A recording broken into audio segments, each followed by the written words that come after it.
Alam ko na maraming mga kapwa nating Pinoy na kulang ang bilib kay Kai Sotto.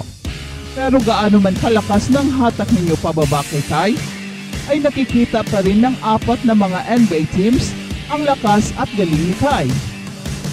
Bilib pa rin ang NBA sa mga legendary moves ni Kai na comparable sa mga legendary big men katulad ni na Hakeem Olajuwon, Kareem Abdul-Jabbar at Dirk Nowitzki.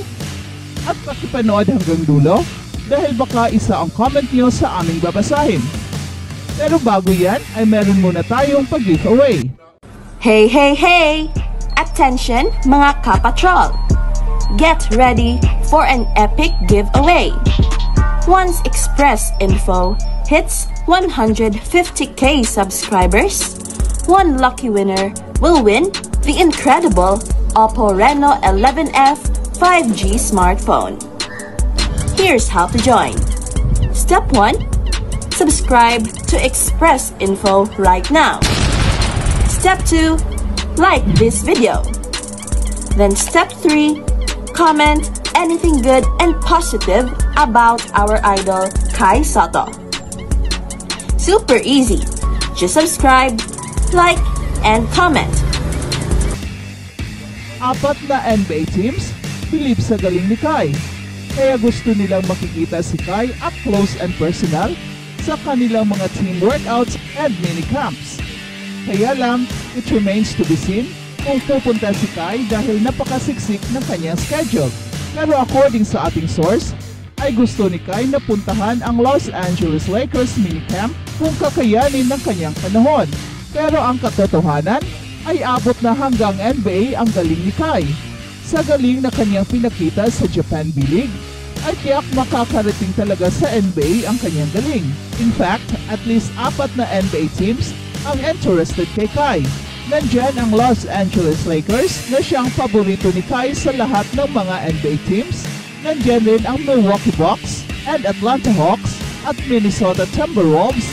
Apat na mga strong teams at mga title contenders next season ang mga teams na to na nangangailangan ng isa pang big man na pwedeng maasahan sa opensa pati na sa depensa. Pero mukhang maghihintay pa ang mga NBA teams sa Olympic Qualifying Tournament at ito ang magiging basihan ng mga teams na ito kung kukunin nila kaagad si Kai para sa isang sure NBA roster spot o kukunin muna para sa NBA Summer League at doon na nila makikita sa personal kung gaano nakagaling si Kai. Sa ngayon ay working hard itong si Kai sa high altitude sa Baguio na kung saan perfect ito sa kanyang stamina. At eto na ang hinihintay niyong shoutout mga kapatrol. Shoutout at Rigor Paraj XJ7WW. Angasan mo pag nakaka-shoot ka Kai para ma-boost confidence mo, magaling ka naman talaga. Shoutout at Moonwrecker 4383. Go for your dreams. Good luck! Show them your talents in Latvia and Georgia. God bless! Shout out at BRB Tang. Kai should continue his strength training to the max for the Olympic qualifying tournament. His future will be very bright after his successful stint. Shout out at Joseph Espina, EN1RZ. Idol Kai be strong and always healthy for ready to the NBA. Shout out at Ed Divine 7219. Dapat talaga galing ang mag-dribble para makagalaw siya ng maayos sa laro. Shout out at Narciso Salao 3088. Go go Kai Sotto, go go! Ipakita mo ang galing ng Pinoy. God bless! Shout out at user, the NBA dream is very near. Go Kai! God bless! Balitang NBA naman. Napasama ang tapak ni Kristaps Porzingis sa dulot ng 105-98 win ng Boston Celtics kontra Dallas Mavericks sa Game 2. Plano ng Boston Celtics Center na isa sa ilalim sa imaging ang kanyang kanang paa, pero tiwalang makakalaro pa din pag-iipat ng series sa Dallas sa Game 3 ngayong Huwebes. Not difficult at all. I'll die out there if we need, so I just keep going, but obviously, I was a little bit limited. So the smart thing was to get Al Horford back in there and close out the game. Ani pa ni Kristaps Porzingis. 5 linggong nagarahi itong si Kristaps Porzingis dahil sa kanyang calf strain sa parihong paa. Bumalik siya sa Game 1 ng Finals itong Huwebes at matapos ilabas sa 4 minutes 40 seconds pa sa Game 2, hindi na binalik ang 7'3" Latvian. Gumamit siya ng band para ma-stretch ang kanyang hita.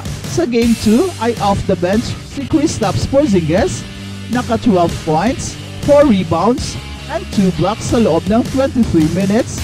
Hindi siya napigil ng mga bigs ng Dallas Mavericks na sina Daniel Gafford at Tariq Lively II. Word para kay Kristaps Porzingis na bumalik sa Dallas sa NBA Finals sa unang pagkakataon matapos i-trade siya sa Washington Wizards at kalaunan ay napunta sa Boston Celtics. It is an interesting coincidence now to be in the finals for the first time and being back in Dallas. But it's going to be a regular game for me. It just happens to be on a big stage. Dallas was my home. I love the city. I love the fans there. Ito ang natatawang sinabi ni Kristaps Porzingis. At bukod kina Jaylen Brown at Jason Tatum, solido rin sa Boston Celtics si Jrue Holiday. Kaya hawak ng Boston Celtics ngayon ang Game 3 2-0 lead. Ang pagkuha ni Stevens kina Kristaps Porzingis at Jrue Holiday bago ang 2023-24 season ay dalawang malaking dahilan kung bakit nananalo ang Boston Celtics ng pinakamarami 64 games sa buong regular season at meron silang number 1 offense and number 2 sa defense at nakarating sa NBA Finals kung saan sila ay may 2-0 na bentahe laban sa Dallas Mavericks.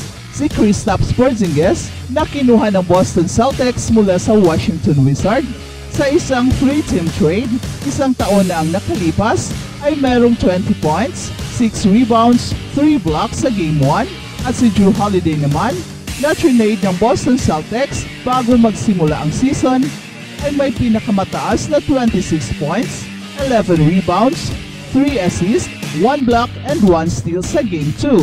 Sila ay nagbigay ng higit na kakayahang lumalaban sa depensa at opensa para sa Boston Celtics at pinipigilan ang mga galaw ng kalaban.